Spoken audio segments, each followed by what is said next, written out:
le délégué général lui-même le dénonçait dernièrement. Les coupures intempestives d'électricité, l'accès difficile à l'eau potable, etc.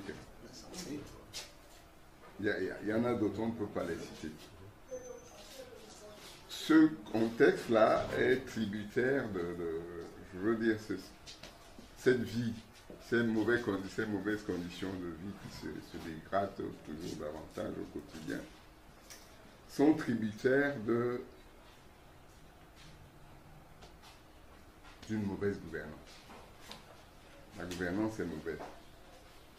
Et ça aussi, personne ne peut le nier aujourd'hui. Les détournements massifs et répétitifs des deniers publics, la corruption ambiante, je crois que tout le monde, chacun de nous qui est ici a été déjà victime de la corruption quelque part, ou l'a vu en direct. Les projets structurants qui soit ne sont pas réalisés ou non achevés, c'est-à-dire qu'on a commencé mais on n'a pas achevé plusieurs années après les échéances. Vous avez cette mauvaise gouvernance qui est matérialisée aussi par différentes revendications. On a vu les enseignants, par exemple, les OTS, parce qu'ils réclamaient leur salaire. Il y a le conflit armé dans le nord-ouest, le sud-ouest, tout ça, c'est lié à la mauvaise gouvernance, le tribalisme, le favoritisme dans les nominations à certains postes de la République, les résultats d'entrée dans les écoles, certaines écoles de notre pays, etc. Donc la situation ainsi démontrée a créé une prise de conscience au sein d'un groupe de jeunes, des jeunes croyants, pas seulement chrétiens, mais des jeunes croyants. Parce que nous avons la chance au Cameroun d'avoir une institution qui est une institution catholique, mais qui regroupe les jeunes de plusieurs obédiences religieuses. On y trouve des musulmans, on y trouve même des traditionalistes, avec le seul point commun que tous croient en un Dieu unique. Et dans toutes ces obédiences, il y a des valeurs qui sont promues. Et il y a comme une passerelle entre toutes ces croyances-là, à travers ces valeurs. L'amour du prochain, le respect du bien commun, le développement de la patrie, etc.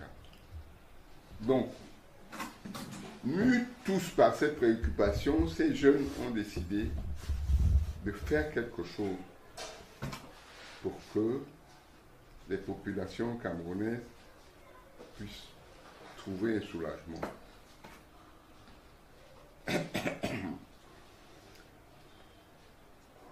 Alors, ils sont partis du constat que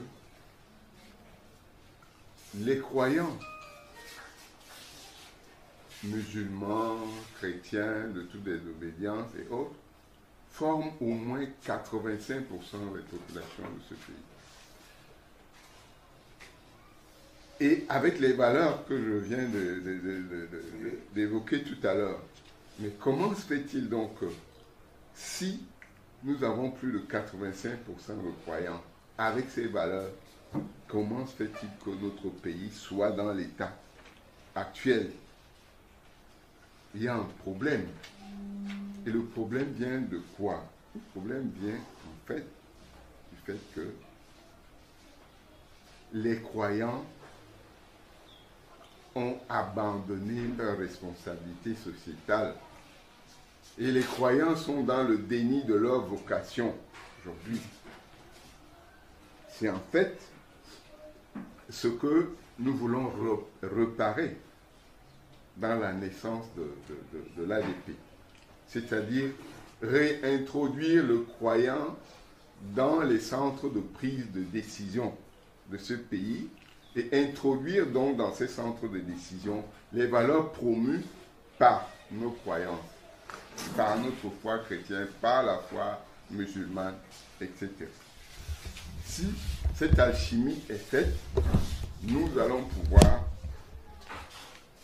prendre notre pays en main par les voies légales, pas par de la fraude, pas par une insurrection quelconque.